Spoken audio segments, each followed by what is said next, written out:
Well, good morning, good afternoon, good evening, whoever you are, wherever you are, whenever it is for you.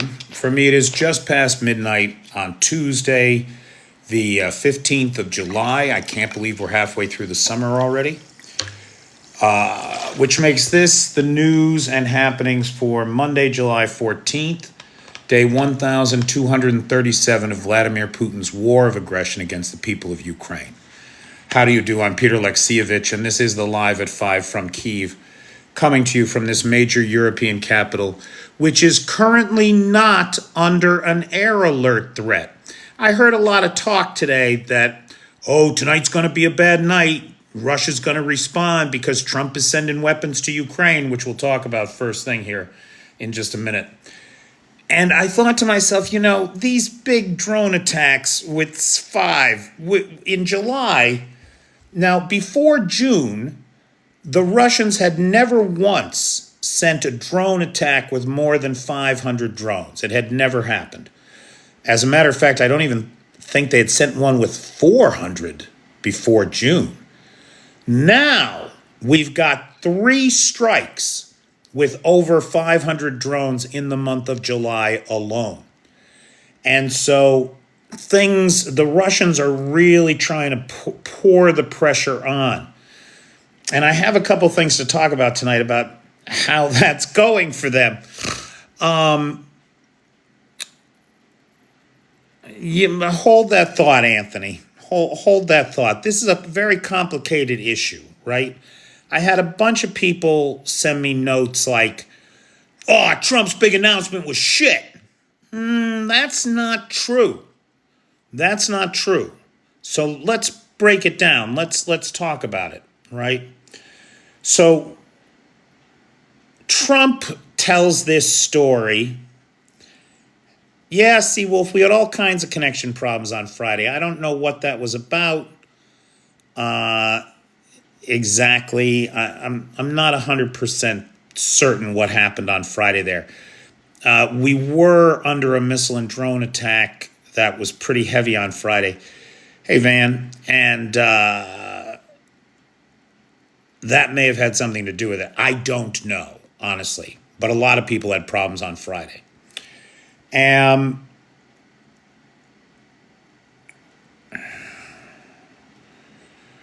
did want to take a minute and thank the sponsors of tonight's live.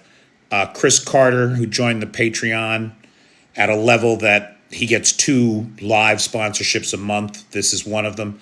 And to Lindy, who was not trying to sponsor a live, but who joined the Patreon. Now, you guys remember, I've said this before, right? The 2 lowest levels of the Patreon, the Shark and the Magura.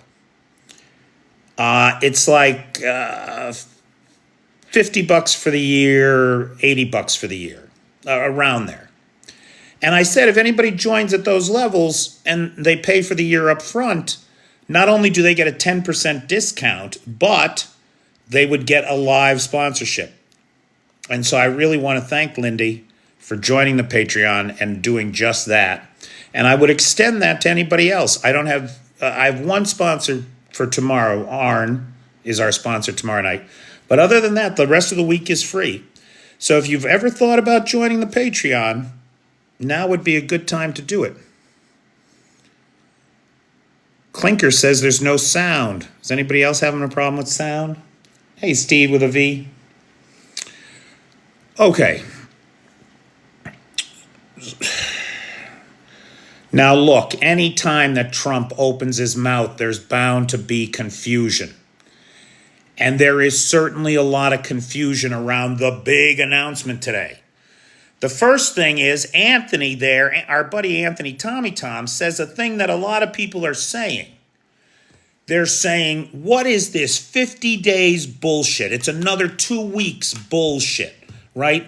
All it is it gives Trump, or it gives the Russians the opportunity to murder Ukrainians for 50 days unopposed, right? That's the take that I'm getting from people on it. I don't believe that that's accurate. Here's why. The 50 days does not apply to weapons. Weapons are supposed to be like according to Trump, so you can't believe it, but according to Trump, they're on their way. Weapons are on their way.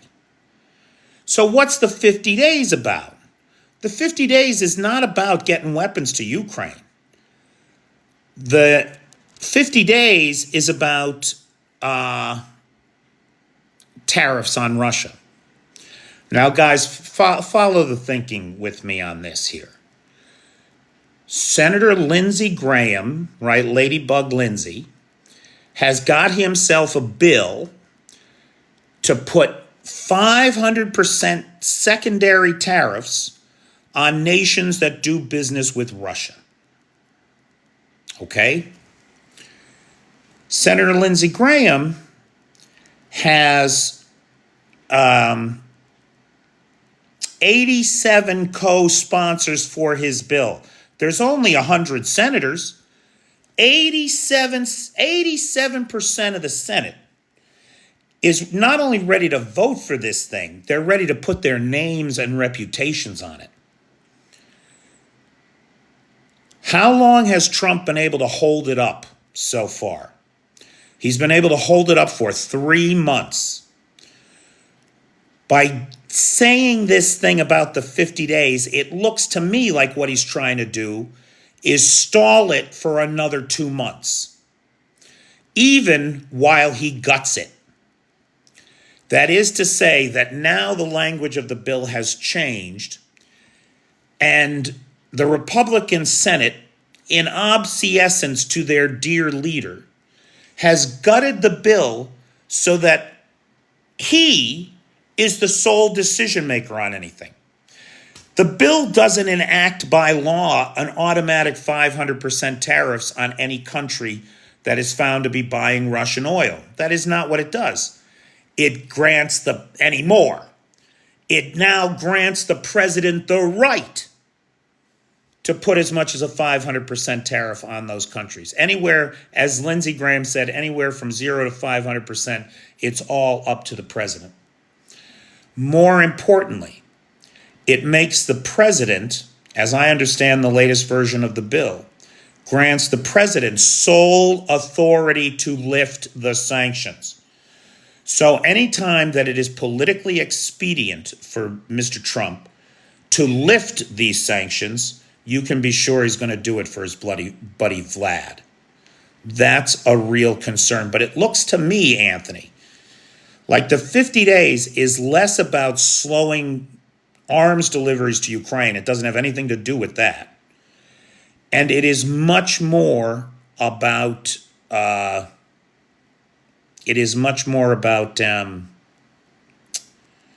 sorry, I see Linda Gill is there, and I'm wondering if that's our Lindy. But it is much less about slowing arms deliveries to Ukraine than I think it is about slowing the sanctions bill against Russia inside of the United States. Liam, I think you're right. I think Trump is trying to save Russia at any cost.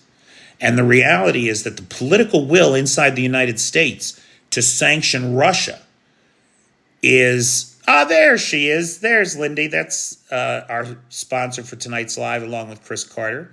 Thank you, Lindy. Sure do appreciate it. So I think it's more about slowing the sanctions bill in Congress than it is about slowing deliveries to Ukraine. Because, get this, Trump is claiming that there are 17 Patriot batteries ready to go to Ukraine. What? In a world where Patriots are as rare as hen's teeth, in a world where everybody has said over and over and over again they cannot afford to send Patriots, even the Germans, right? The Germans were talking about sending a couple Patriots. They have since backpedaled on that. They can't spare them. And in fact, they can't, because they've already given 4 to Ukraine. They're down to 6, and under NATO guidelines, they need to have 6 for their own defense. So they literally can't send them. Where then is Donald Trump getting 17 Patriots?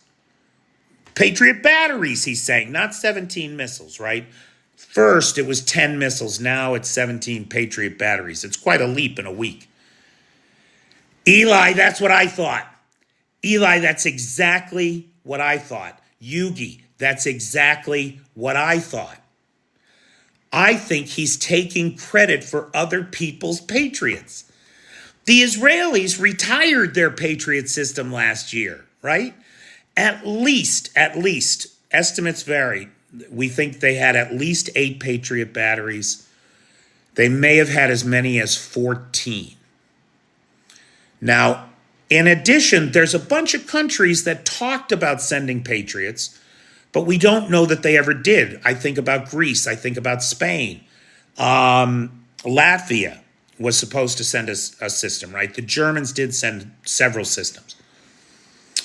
So I'm wondering if what happened was the people like the Latvians, people like the Israelis, retired their systems, sent them back to the U.S. for software upgrades, retrofitting, right, basic modernization.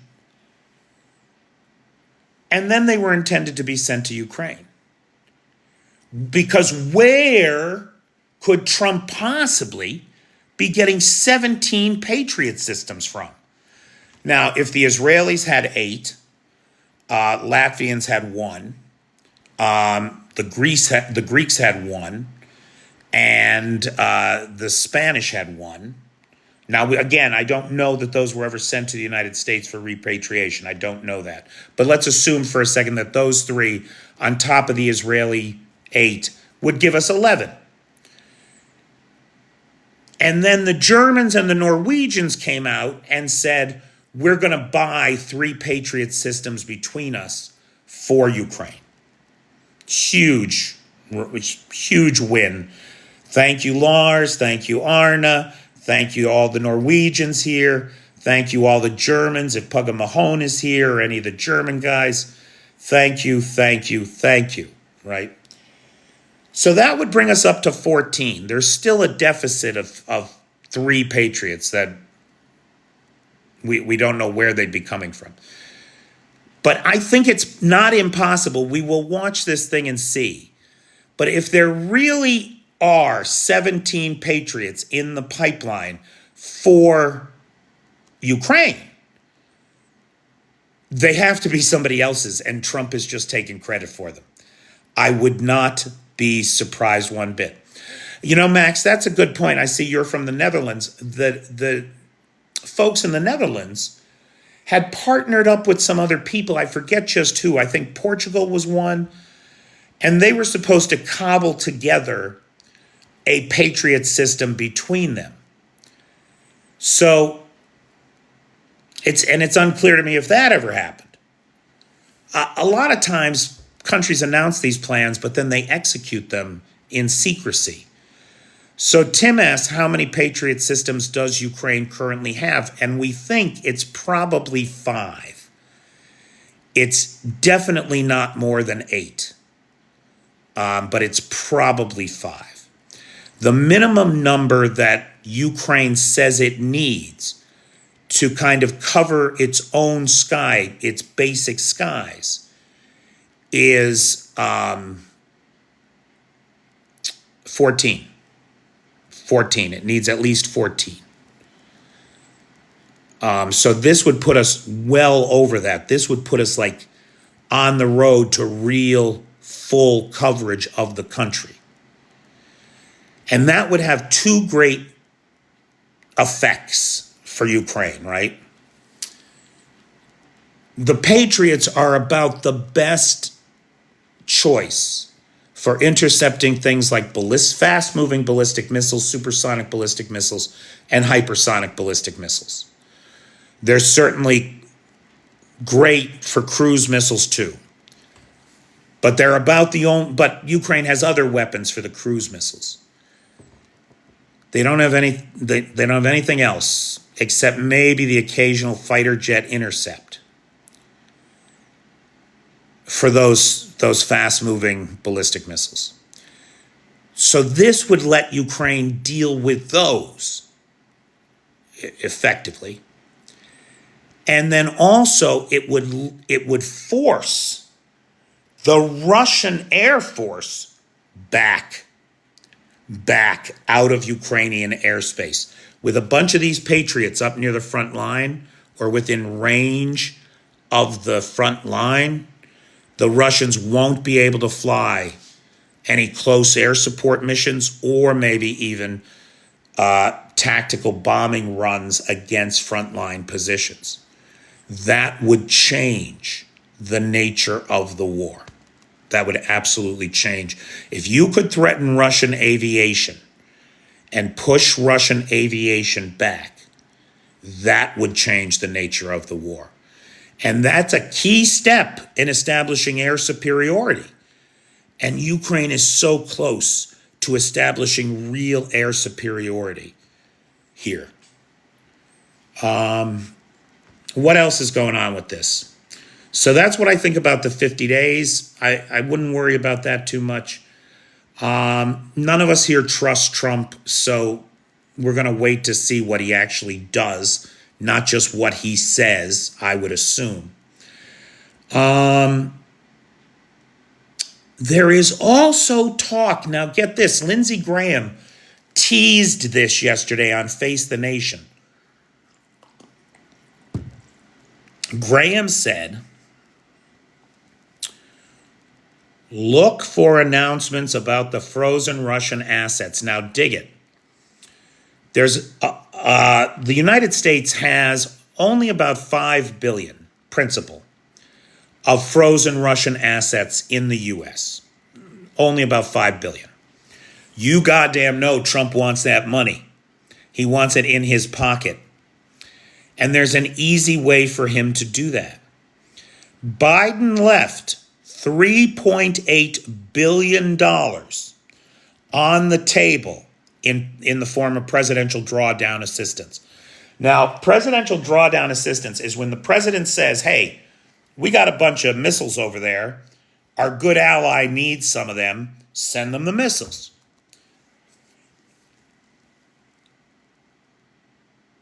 Trump has $3.8 billion in unused presidential drawdown authority.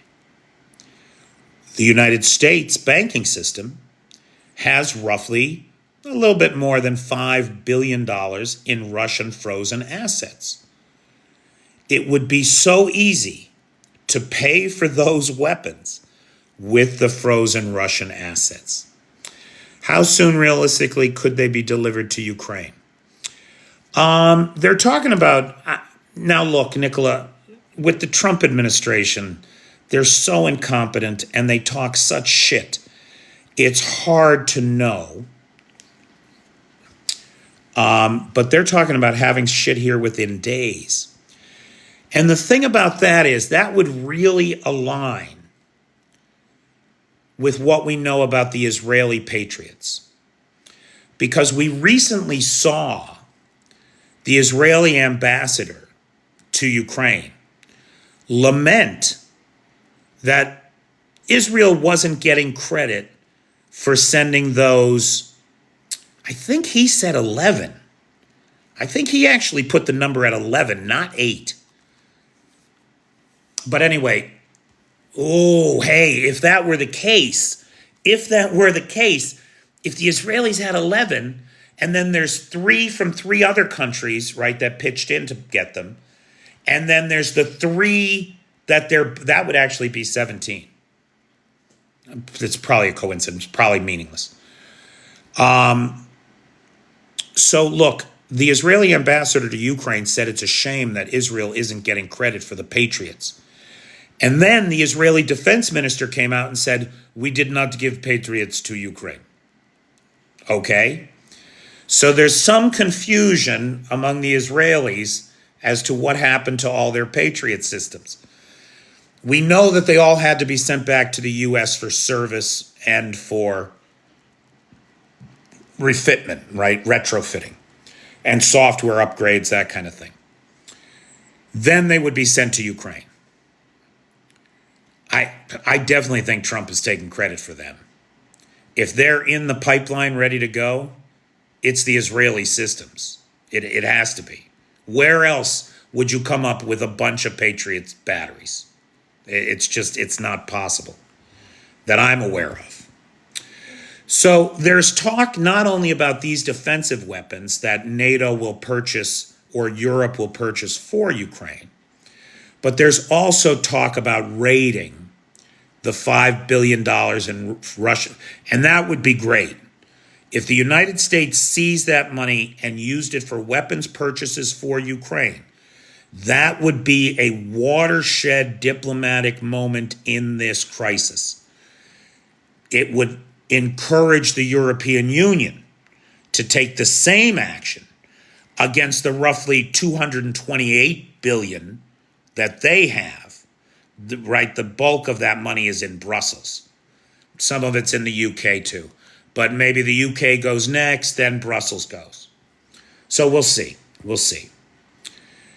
Now, previously, we have talked about the 5 billion euro investment of the Germans into Ukraine to produce missiles domestically, long-range missiles with ranges up to 2,000 kilometers, and a warhead twice the size of an ATACMS. Right, significant kind of power.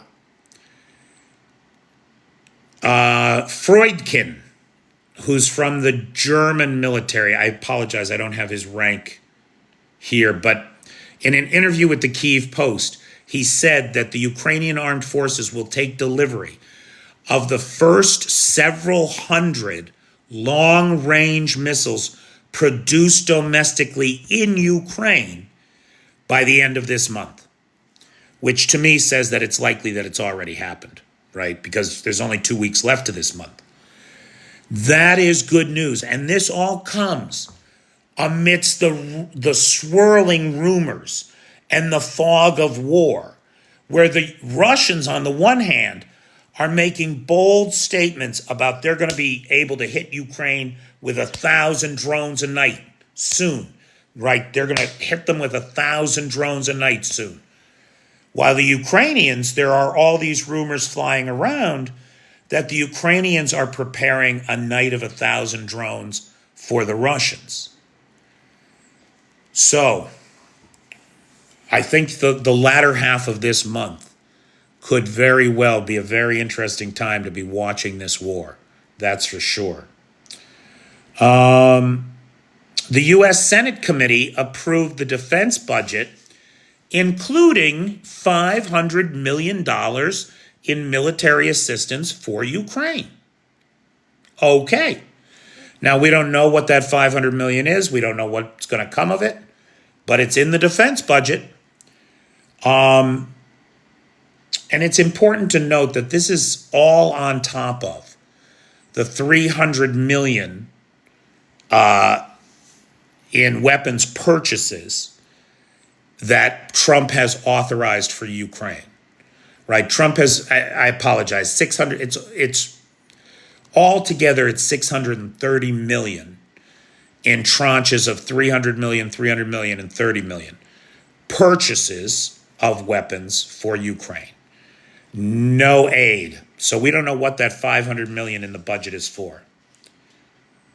No meaningful map changes over the weekend. This was really interesting. Everybody knows the Russians are increasingly doing assaults on motorcycles, right? Which is just absolute insanity of the worst order. So the poor Russians are driving across, the poor Russians, listen to me. I don't really have that much sympathy for these mercenary bastards. But they're driving across open fields on motorcycles where the skies are swarming with drones. These guys do not have a long life expectancy. Now what we're seeing. Thanks, Sir Sips a lot. Brigadier General Christian Freuding. Yes, that's the guy. That's the guy who made the announcement. Thank you. So, what we saw this weekend was video released from the Ukrainian armed forces that shows drones dropping spike strips, right? You know, like the cops put across the road to flatten your tires. They're dropping spike strips along routes of attack preferred by the motorcycle, the two-wheeled army. Very interesting defensive posturing from the Ukrainians. To take the bikes out from under them, not waste drones taking out the bikes, and focus your attention on the soldiery. We're seeing very promising trends of successful drone interceptors intercepting drones. Drone-on-war warfare is being created, and its effectiveness tested, battle tested. And increasingly, we're seeing videos of drone interceptors taking out Russian drones all over the place. In fact, the Ukrainian army has just introduced, now again, this is a new thing. We don't know when it will be a capability. But it's basically, it looks like a flashlight. But what it really does is it deploys a drone catching net. So if you are an infantryman in a Ukrainian trench and you suddenly realize there's a drone incoming, you can take your explosive net, point it at the incoming drone, and hopefully ensnare the drone, preventing it from entering your trench or dugout. If those things work the way that they work in the PR footage, they're going to save the lives of potentially thousands of Ukrainians. It's astonishing. It's an astonishing little piece of technology. That's for sure.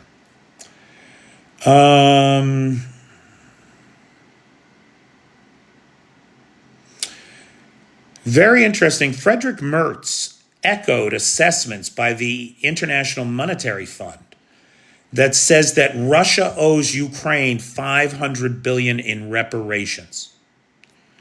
$500 billion in reparations. Now, I'm not entirely certain that that number is right, but it sounds like a good starting point to me. Also, Merz announced the first European production of Patriot interceptor missiles will begin in Germany. So they have built a Patriot missile production line in Germany, or they are building one.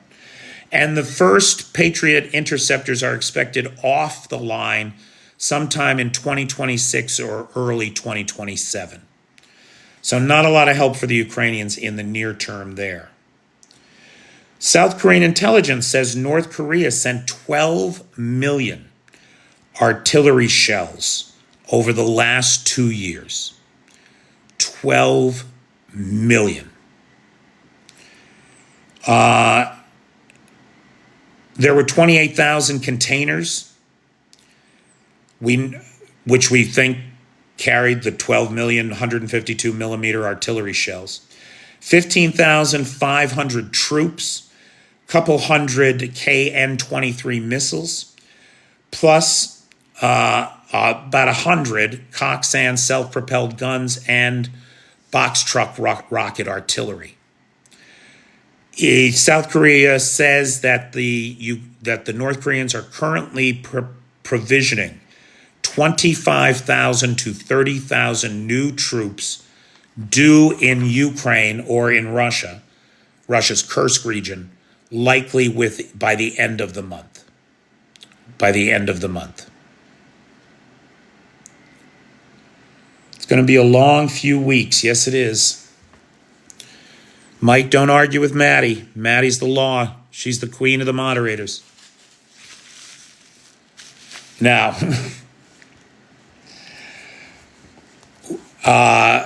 while I'm here, big thanks to the moderator team, Pete, Jay, Travis, and Maddie. Thank you, guys.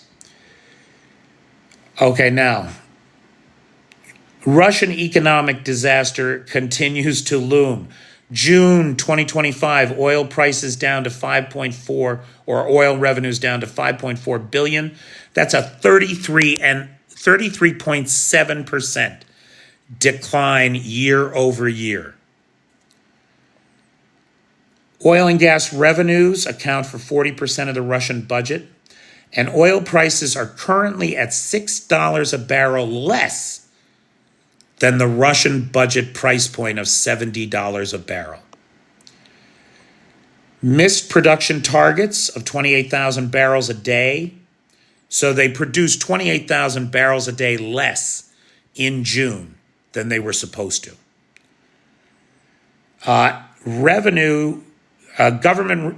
Governmental revenue is up 2.8%, but spending is up 20%. This is a problem that is only going to get worse. According to the Ukrainian open source intelligence data firm Front Intelligence Insight, satellite imagery shows protective coverings built at Kolina Air Base in Kursk and at the Saki Air Base in Crimea. So what they're doing is they're building revetments, right, like earthen dams that are earthen mounds that you can hide a plane inside. Some of those are being covered with earth, so it's like an earthen hangar to drone-proof it.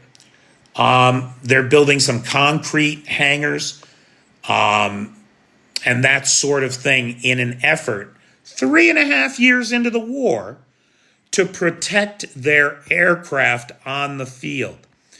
Now, this obviously is a desperate response to Operation Spiderweb, right? How are we going to protect these planes? And it means that Russian engineers all over Russia, instead of being out there engineering front lines, are engineering protective coverings for planes. Energy, thought, time, talent, money is going into building defenses that should have been in place before the war began, rather than what's actually happening on the front line. Now, The Economist estimates that it will take Russia, are you ready for this? The Economist recently published an estimate that it will take Russia through February 2028 at the current rate of advance to seize the remnants of the illegally annexed territories alone. So the Russians have annexed illegally, right? Zaporizhia, Kherson, Donetsk, and Luhansk, without capturing all of those territories. The Economist is saying that at the current rate of advance of less than 0.01% of Ukraine a week, it will take them another 3 years just to take the territory that they claim to have already annexed. Now, Budanov, somebody was just asking about stockpiles of missiles. And it was like Budanov heard your question and published some interesting data. According to the Ukrainian Military Intelligence Directorate and Lieutenant General, or he's not a Lieutenant General, what is he? Anyway, General Budanov. The Russians only have 250 Iskander M's in stock. 250 Iskander M's in stock. 50 North Korean KN-23s. Now, of course, they have lots of Caliber cruise missiles. They're producing lots of X-101s, right? They may have some Oreshniks, or at least prototypes for them. But these right here have been the mainstays of really devastating attacks against civilian infrastructure. And to see them reduced so much explains why we're seeing 500 drones a night, but not 100 missiles. The most missiles in any one of these big drone attacks that the Russians have had was just 60 missiles. And that was in the night of 550 drones, just 60 missiles. And usually it's been down more like between 12 and 18. So there does seem to be a shortage of missiles inside Russia. Finally, the head of the SBU, Vasily Malyuchuk, said that the SBU was attempting to take into custody the assassins of Colonel Voronich, who was assassinated last week in Kyiv. A gunfight ensued, and the two suspects were killed. So, if those were the right people, the people that executed that colonel last week, they have been dealt with summarily by the Ukrainians. Okay, big thanks to Lindy, who is the sponsor of tonight's live, along with our buddy Chris Carter. Chris joined the Patreon at a level that gives him 2 live sponsorships a month. And Lindy joined the Patreon and paid for her whole year up front. And so as an additional thank you, she's a sponsor tonight. You can take advantage of that same offer. Tomorrow, Arn is our sponsor, but I have no sponsors for the rest of the week. If anybody wants to sponsor live, PayPal's in the description. Big thanks to the moderator team, best moderators on the Tickety Talk. Big thanks to Lars, who has the Discord server, and to Nightshade, who has the Peter's Peeps group on the Book of Faces. Please join us over there. Questions, comments, points of observation. That's it. That's my top line stuff from the headlines today. I saw a weird video because I know a lot of you watch Joey Contino, who is great, and I encourage you to watch him if you don't. I just, when I'm uploading videos, I scroll through my friends' videos, and he had a video on today, it appeared to be from today, that was talking about Russian freedom legions. Now, I don't know anything about that. And it seemed to me like it was a recycled report. So I wondered if he grabbed the wrong file or something, because I'm pretty sure that report was about things that happened about 2 years ago. How long can Russia sustain these military losses on the battlefield? Your guess is as good as mine, pal. I don't have the slightest idea. But I don't think the economy can survive the December reconciliation. I don't think it can. And I don't think the Russians think it can. And the reason for that is because they've granted, starting January 1st, the FSB can have its own private prison system.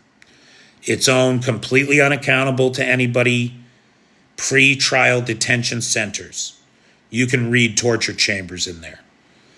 And the fact that they want them by the 1st means they're expecting trouble by the 1st. No sightings of North Koreans yet in the west of Russia. However, South Korean intelligence has released pictures of what appear to be troop trains leaving the eastern part of the country and headed toward Ukraine. So it looks like some of that first tranche of the next 30,000 are on their way. Hey, Flippy, thanks, pal. How you doing?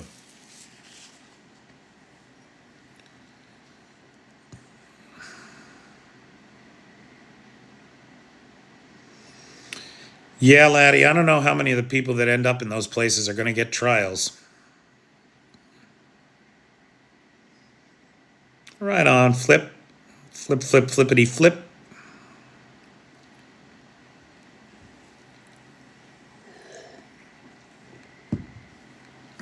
What else is going on? Who wants to build those detention centers?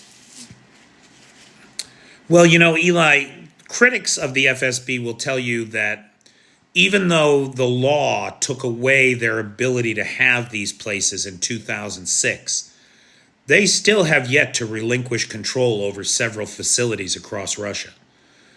So it's not like they have to build new things out of the air.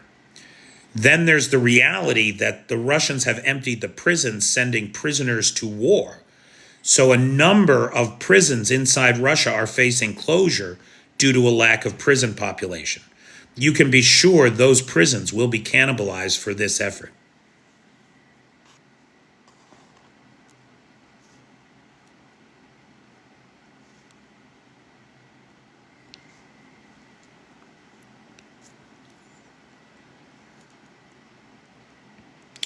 How are the Baltics holding up? Best security possible, troop buildup. The Baltics are in full-on prepping. Seriously, the Baltics, Poland, Finland, and Ukraine have all now withdrawn from the Ottawa Anti-Personnel Landmine Convention. The Baltic states and Poland and Finland are now mining their borders with Russia and Belarus against a possible invasion. So everybody in the Baltics is on high alert. Well, Chris, I don't disagree with you. The tide won't turn unless Ukraine is given offensive as well as defensive weapons. Now, there is some rumor coming out of D.C. that the JSSMAMs, the Joint Standoff Munitions, these are big bombs, 500-mile range, not kilometer range, if I'm not mistaken. The JASMs. There's talk about those coming to Ukraine. Now, if that happens, that's a good example of what you're talking about. I would like to see Ukraine target government infrastructure in Russia, the Oblast and City Authority. It's good to want things. I trust the Ukrainian armed forces to prioritize targets appropriately. Imagine the prisoners who have only a few more months, not anymore. Maybe. I don't know what that means, really.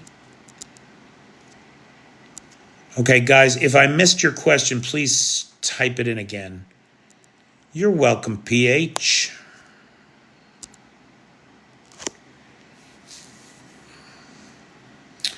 Other questions?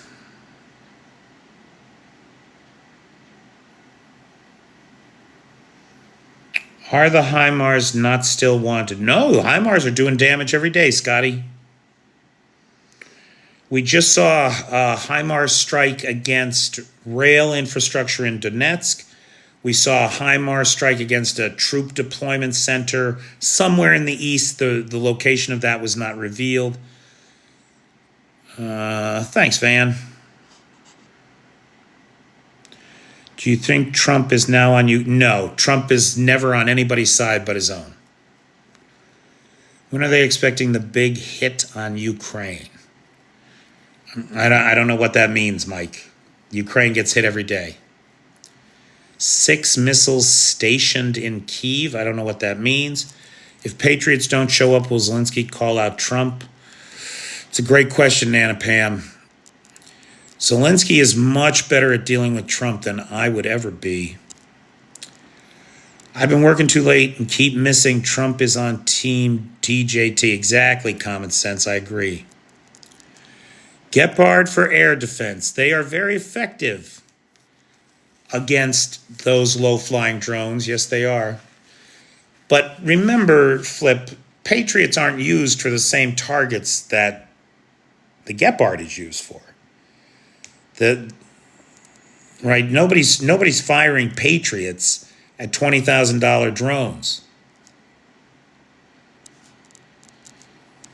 You just figured after 3 years they would need more. Well, there have been constant supplies of Patriot or of HIMARS ammunition. There have been constant supplies, Scotty. Now, I think Trump tried to stop the Biden deliveries to Ukraine, and he finds that as a matter of law, he can't. At least not with without being challenged on it. So I think we're going to continue to see the Biden stuff, everything promised, come through.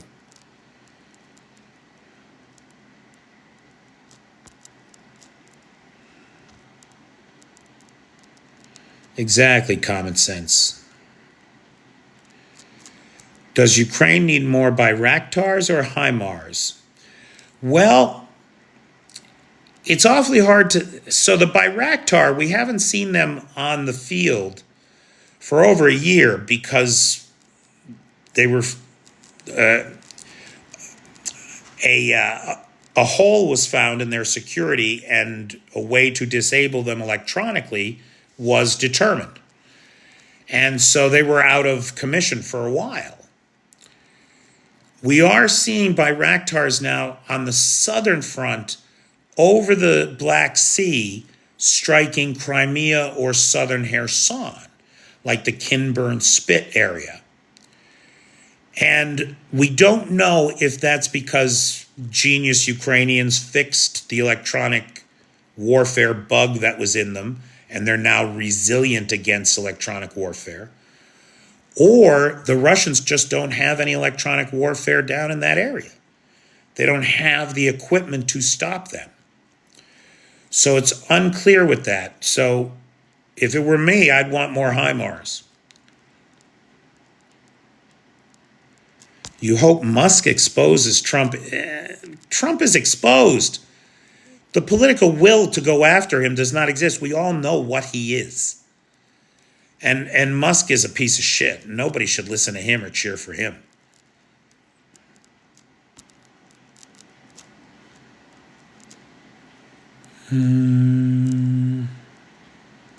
Nobody can stand Hegseth.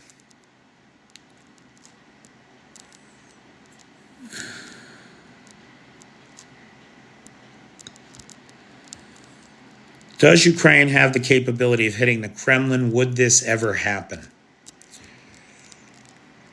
Ukraine has hit the Kremlin, right, a couple times with drones, but never any substantial impact. I think that that's going to change. I don't know when, I don't know with what, but I do think it's going to change.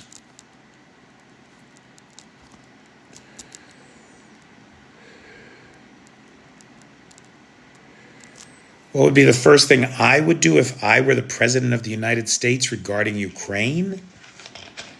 Put them in NATO. Just get on board and put them in NATO. That'd be the first thing. And then actually make NATO important again, instead of sidelining it the way this bozo is.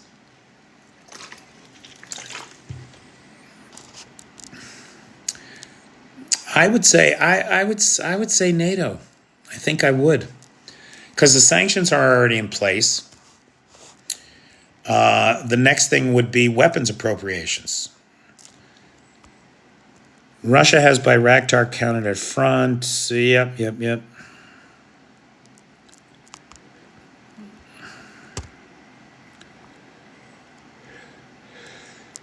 The 18th sanctions package. Ooh, pardon me. I'm so sorry.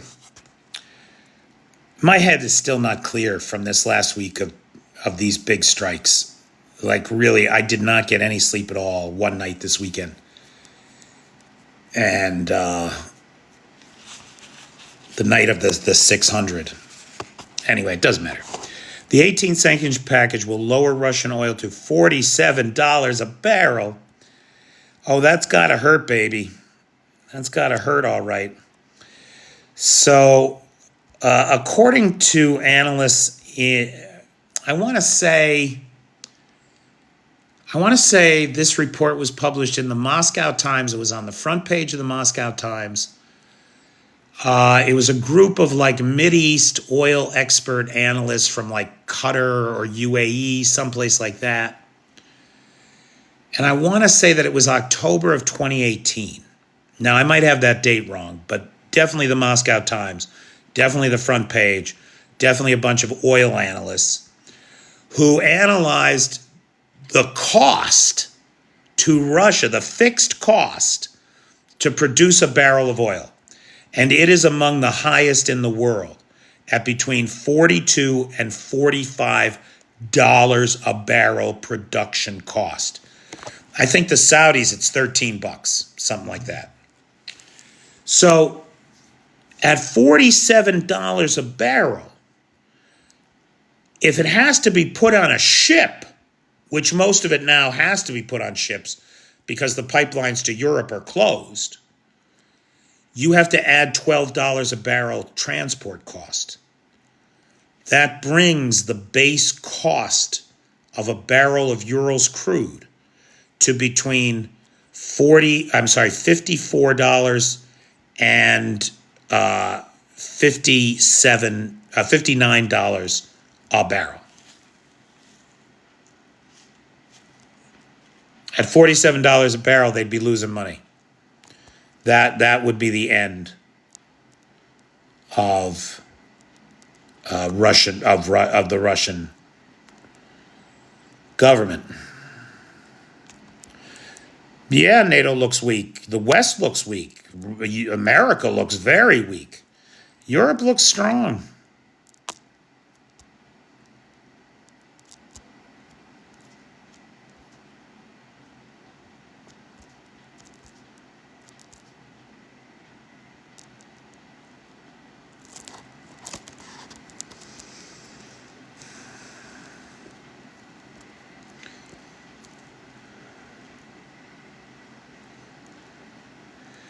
Yeah, I agree. Russia should stop being a terrorist state.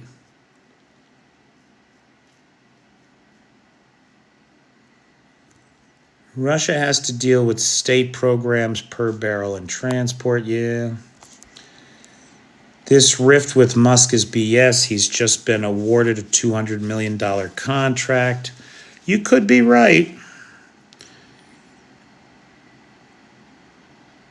The only way to stop Russia is to take out their oil. I think you're probably right, Mike.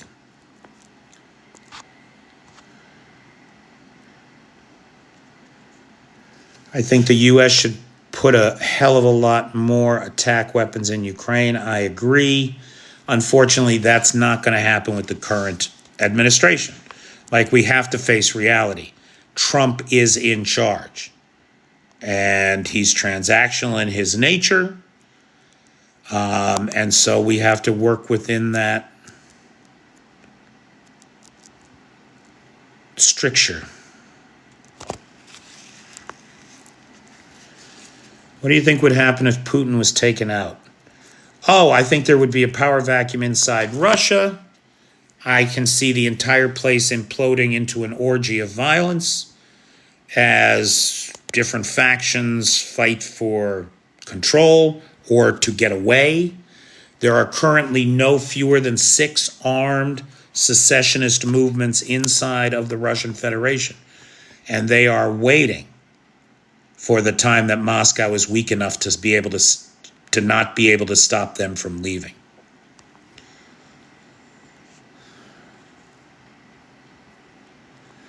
Okay, guys, we got about 6 minutes left. So, again, I do want to thank Lindy so much for joining the Patreon. If you join the Patreon and pay the year's subscription up front, not only do you get a 10% discount, but you will get my thanks publicly in a live sponsorship. Thank you. Chris Carter, our other sponsor, is a longtime supporter of the channel, and I really appreciate it. As part of Chris's Patreon benefits, he gets 2 sponsorships a month. Big thanks to the best moderator team on the Tickety Talk, Lars with the Discord server, Nightshade with the Peters Peeps group, and especially, of course, to our Patreon supporters. Don't have any sponsors Wednesday, Thursday, Friday. If anybody wants to sponsor a live, PayPal's in the description, or the Patreon link is in the description. And we still got 5 minutes. Bless you, Lil Red. Tucker Carlson said any American fighting for Ukraine should lose their citizenship. I don't think, it's my opinion, that as an American, if you have arguments where you don't agree that all people are created equal and entitled to equal protection under the law, then I don't think we should have to listen to you.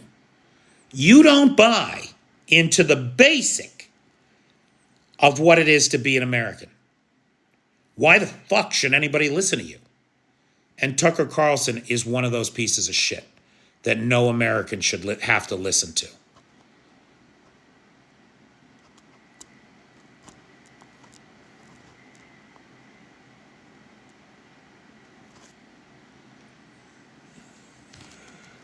Anything else, guys? Mike Kelly agrees. Thank you, Mike Kelly. Wow, 128,000 likes. Lars, you're a maniac. You and Mike Kelly and all you guys. You're maniacs. Amazing. All right, well, in that case, I'm not gonna push my luck any further. I'm gonna call it a night. I'm gonna thank everybody for dropping by, and I will speak with all of you tomorrow. Do you see Russia going after other oligarchs since they've already arrested the gold oligarch? Not only have they arrested the gold oligarch, let's remember, they've thrown 18 oil executives or gas executives or transportation industry executives out of windows in the last 3 years. 18. So yeah, there's going to be more consolidation of money and power inside of Russia. Definitely. All right, thanks everybody. Make it a great day.